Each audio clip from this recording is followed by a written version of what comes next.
ఈ రోజు ఒక నీతి కథను చెప్పుకుందాం. బంగారు పంజరం. సౌకర్యం స్వేచ్ఛను దోచుకుంటుంది. ఒక పక్షి అడవిలో స్వేచ్ఛగా ఎగిరేది. ఆకాశమంతా దాని ఇల్లు. గాలిలో పాట పాడేది.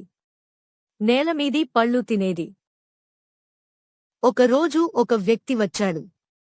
బంగారు పంజరం చూపించాడు. రోజూ తినడానికి ఉంటుంది. వాన, ఎండ భయం ఉండదు. పక్షి ఆలోచించింది. పక్షి పంజరంలో చేరింది. మొదట్లో బాగానే ఉంది. తినడానికి ఉంది. తాగడానికి ఉంది. రక్షణ ఉంది. రోజులు, నెలలు గడిచాయి. పక్షి మెల్లగా ఆకాశాన్ని మర్చిపోయింది. ఎగరడం మర్చిపోయింది. పాట పాడడం తగ్గిపోయింది. ఒకరోజు తలుపు తెరుచుకుంది. కాని పక్షి బయటికి వెళ్ళలేదు.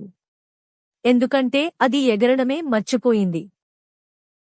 పక్షి అర్థం చేసుకుంది, నేను సురక్షితంగా ఉన్నాను.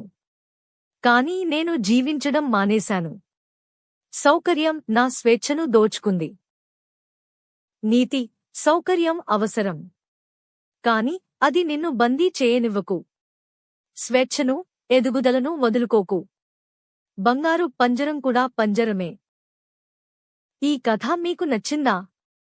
లైక్ చేయండి. తత్వేదాని సబ్స్క్రైబ్ చేసుకోండి.